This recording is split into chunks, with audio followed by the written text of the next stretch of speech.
Hello बच्चों, आज हम देखेंगे कक्षा 8वीं लोक भारती मेरा विद्रोह। यह एक कहानी है, वह सूर्यबाला ने लिखी हुई है। सूर्यबाला का परिचय हम देखेंगे। उनका जन्म 1943 वाराणसी में उत्तर प्रदेश में हुआ था। इनका परिचय हम जानेंगे। समकालीन व्यंग एवं कथा साहित्य में अपनी विशिष्ट भूमिका और महत्व रखने वाले सूर्यबाला जी ने अभी तक 150 से अधिक कहानियाँ, उपन्यास और हास्य व्यंग संबंधित रचनाओं का लेखन कार्य किया है। आपको प्रियदर्शनी पुरस्कार, घनश्यामदास सराफ पुरस्कार, व्यंगश्री आदि अनेक पुरस्कार सम्मान प्राप्त हुए हैं। इनकी प्रमुख कृतियाँ देखो बच्चों, मेरे संधिपत्र, अग्निपाखी, यामिनी कथा, 21 कहानियाँ आदि। अभी हम देखेंगे गद्य संबंधी। प्रस्तुत कहानी में सूर्यबाला ने बालमान की लालसाओं, पिता की महत्वाकांक्षाओं एवं अपेक्षाओं का मनोवैज्ञानिक विश्लेषण विस्तृत रूप से किया गया है। इस पाठ में आपने बताया है कि किस तरह पिता की आकांक्षाओं से दबकर बालक बालिकाओं की लालसाएं दम तोड़ देती है। परिणाम स्वरूप बच्चे विद्रोही बन जाते हैं और जब तक उन्हें समझ आती है तब तक काफ़ी देर हो चुकी होती है। अतः हमें इन स्थितियों से बचना चाहिए। मेरा विद्रोह, विद्रोह यानी क्या होता है कि आवाज़ उठाने वाला। अब हम आएंगे पाठ की तरफ।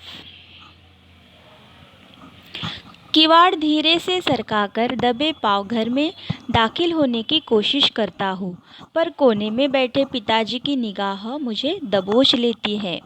यहाँ पे एक छोटे बच्चे की कहानी है कि जैसे घर में वो देरी से आता है तो किवाड़ यानी क्या होता है, दरवाज़ा धीरे से सरकाकर वो दबे पांव घर में प्रवेश लेता है, यानी कि पापा मम्मी को किसी को कुछ पता नहीं चले।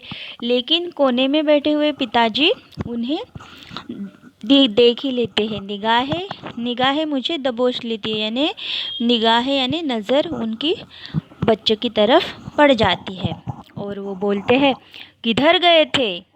बच्चा बोलता है, फिर लॉन्ड्री में कपड़े देने। तुम्हारे कपड़े क्या रोज़ लॉन्ड्री में धुलते हैं? ऐसे फिर उसके पापा बोले।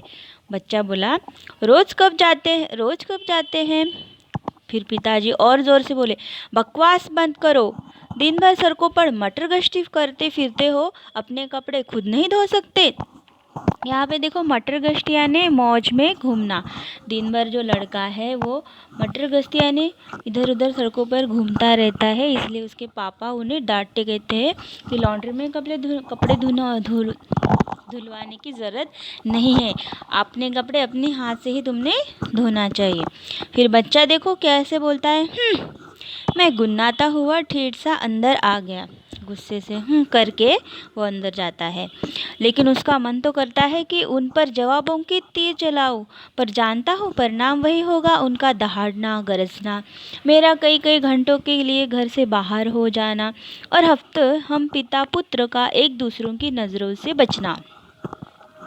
सामने पड़ने पर मेरा ठिठाई से गुजर जाना, माँ का रोना धोना और पूर्व कर्मों को दोष देते हुए लगातार बेसुरे चल जाना।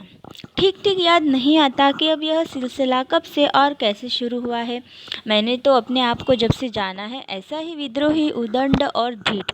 बचपन में मेरे लिए बिल्कुल एक शहद के प्याले जैसा था, जिसे होठों से लगाते ही पिता की महत्वाकांक्षा का जहर उस प्यार में घुल गया था।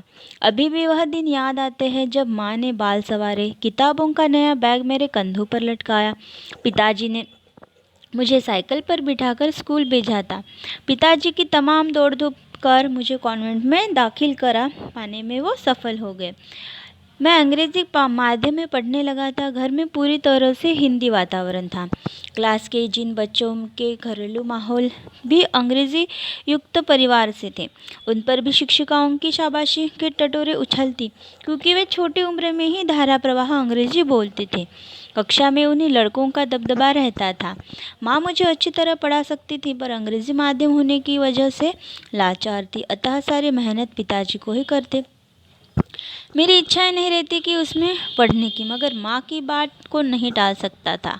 ऑफिस से आने के बाद ही सारी किताबें कॉपियाँ सहित मुझे ओके बच्चों, आज हम यही देखेंगे, कल हम पार्ट 2 देखेंगे। Bye, have a nice day.